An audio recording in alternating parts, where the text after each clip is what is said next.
paikalle ja annetaanpa voittajajoukkueen päävalmentajan aloittaa. Eli Lekistä. Joo, meillä oli kotona eilen sellainen oikein, miten sen sanoisi,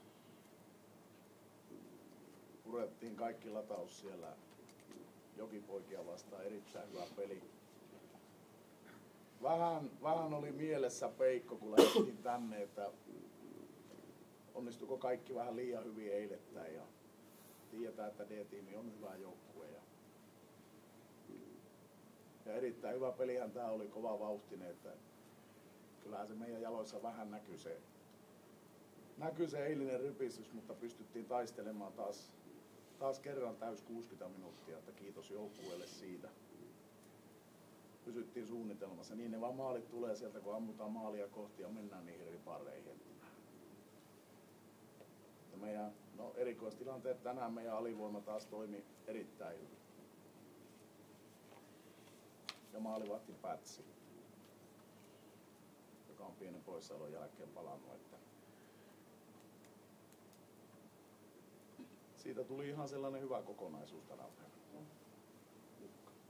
Kiitos. Joo, kiitos. Joo, onnittelut 3 pisteestä. Niin kova taistelu, hyvä liikkeinen peli ja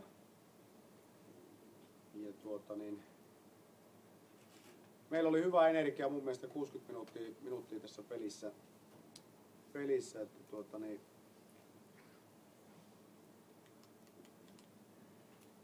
puhu edelleenkään mistään onnesta. Tää vaatii työtä tää sarja ja kun tää tiivistyy tätä loppua kohti niin Leki eilen iso voitto, mutta tää oli jääkiekkonumerot oikeesti yhden maalin erolla ja nämä on nyt niitä hetkiä, milloin nämä pelit pitää pystyä kääntämään voitoksi. Tänään se ei riittänyt. Meillä toi kova yrittäminen, mutta mulla on semmonen kutina, eikä se ei ole hiivatuleus eikä herpes tästä hommasta. Mä uskon tuohon ryhmään tällä hetkellä pirun kovasti ja siellä on hyviä asioita tällä hetkellä tapahtuu ja muutama asia, kun saadaan pikkusen sitä naksahtaa kohdalleen, niin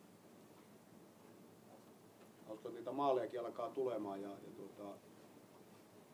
silloin kaikki on mahdollista. Meiltä hieno esiintyminen tänään, Sami Rajaniemi, ensimmäinen kokonainen mestispeli maalissa, nuori kaveri. Haluttiin antaa hänelle hyvä näyttöpaikka ja hän pelasi loistavan pelin mun mielestä myös Pätsi ohella tossa. Viilaaminen tapahtuu meillä tuolla ylivoiman puolella, eli sieltä pitää saada pikkusen enemmän laukauksia ja sitten sen kautta sitten voittaa niitä irtokiekkoja. Äärimmäisen tyytyväinen tuon joukkueen työmoraaliin tällä hetkellä, mitä se tekee. Tuo työmäärä, niin se palkitsee ihan varmasti jossain vaiheessa.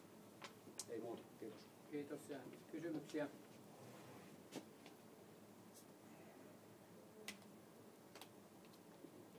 Vai riittääkö kaikille julki tullut ja nähty? Selvä, kiitoksia. Hyvä kotimatkaa. Kaikkia kirjoittaa sitä. Kaikki herkullisilta kirjoittaa.